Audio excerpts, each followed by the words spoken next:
I'm Will. I'm not a true crime expert or a member of law enforcement or have any authority to speak on the matter, but this summer I kind of fell down a rabbit hole and found something that I thought was really neat and wanted to put it out there on the internet so the internet can do its thing, and maybe this is a different perspective that could help somebody connect some dots. So let's just jump right in. First off, if you're on the Israel Keys train and you haven't listened to these two podcasts, these two are amazing and really thought-provoking, which is where all of these ideas came from. So credit where credit is due for sure. Check these out. But jumping in after listening to these, kind of fell down this rabbit hole, especially with the caracol aspect. So this, I think, probably links back to the Fibonacci sequence, because from what I could tell, Israel Keys sounds like the kind of guy that would love to kind of pick and choose these pseudo-intellectual deep ideas. And I think that is kind of morphed into a tool. So one of the things that struck me with Keys is the range of victims seems all over the map. And so if you're looking at vulnerability, desirability, and accessibility, they don't really seem to have a lot of links other than maybe avoiding this geographic profiling. So this is the geographic profiling that I just found on the internet. Just an example of the Gary Ridgway, Green River serial killer murders and how they were able to pinpoint a location based on all of these crimes. So a great way to avoid that is to seemingly have random locations, and definitely spaced out locations, as Israel Keys did. And so I wanted to kind of point that out. And another thing I want to point out is the Mr. Murder book that's mentioned multiple times in those podcasts. And there's a couple links to really, I thought, were interesting from the rental Ford, which appears in the Keys case. But a couple notations of driving in steadily widening circles through the surrounding commercial district. He is searching for the kind of establishment in which he will have a chance to find the right woman. I thought that was an interesting take. And then also this area, like a shark cruising cold currents and a night sea, the killer drives. This is his first time in Kansas City, but he knows all the streets. Total mastery of layout is part of his preparation for every assignment in case he becomes subject for police pursuit and needs to make a hasty escape under pressure.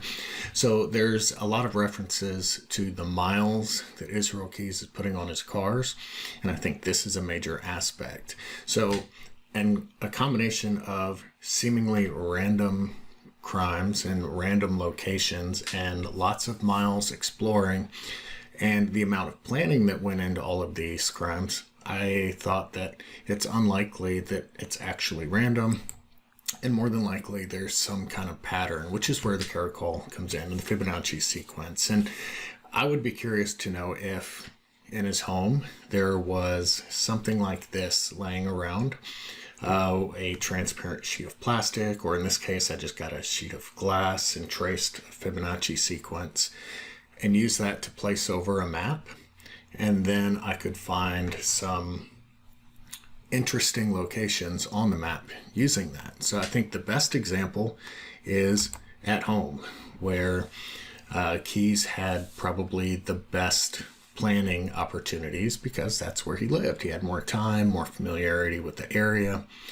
And so if you put some of the primary locations, so the Manitousca Lake, the coffee shop, the dog park where the note was left, and Key's actual home address, and it turns out these line up really, really well on the Fibonacci sequence and give a seemingly random location out in the middle of nowhere that I think is maybe not so random at all.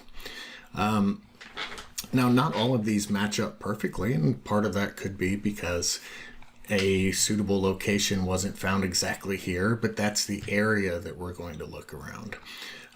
So I think looking at this Fibonacci sequence over some of these maps could highlight some interesting opportunities. So looking at public boat ramps in this area or in this area. Let me get a different tooltip there. I don't like that tool. Let me just go here. So in this area would be someplace that I think would be interesting to look. Same thing with, is there a public boat ramp in these areas? But again, we see the home, we see the coffee shop, we see the ransom note location, and we see the dump site.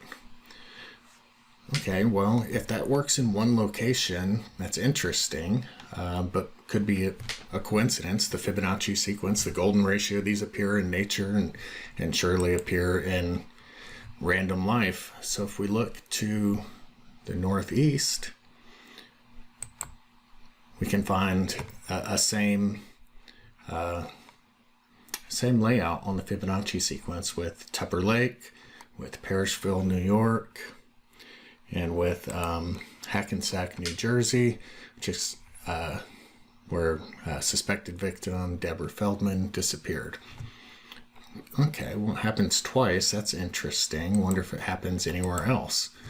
Well, sure enough. So if we look in Vermont, we can look over at the Woodside Natural Area, the Courier Residence, the hotel that Keyes was staying at that's the 27 Susie Wilson, and then the abandoned farmhouse on 32 Upper Main Street.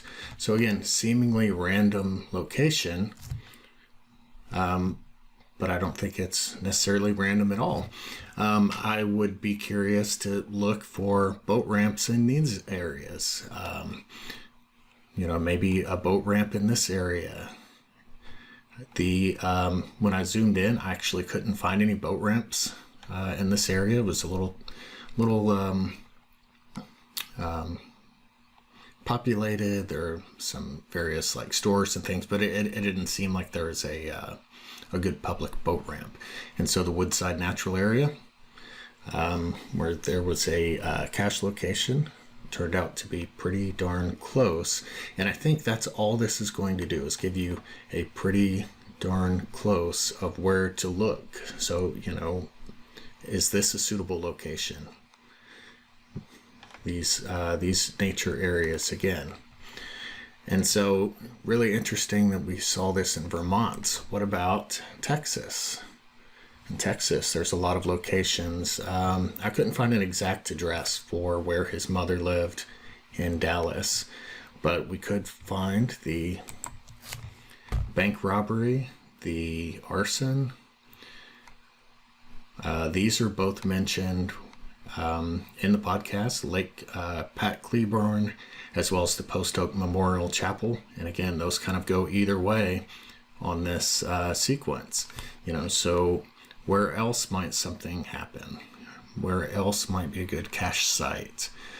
So again, just following these locations out, and then of course down at the very end, the location where Jimmy Tidwell was found.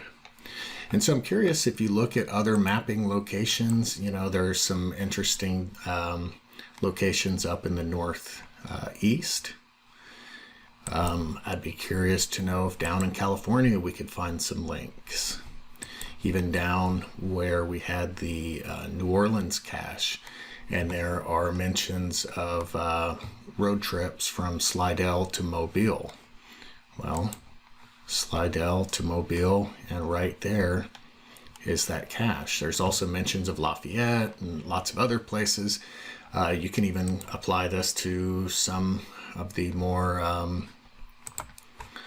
talked about cases that maybe they just happen to line up because it's the golden ratio, and that's going to appear a lot in nature. But some of these, I think, are definitely a little more than speculation. Seems like too big of a coincidence, especially, this Alaskan example is just spot on. So I'd love to see if anyone has any other cases that they can kind of apply this same methodology to. Obviously, I just took a Fibonacci sequence here in Photoshop, and then took a picture of a map and moved the Fibonacci sequence around different scales.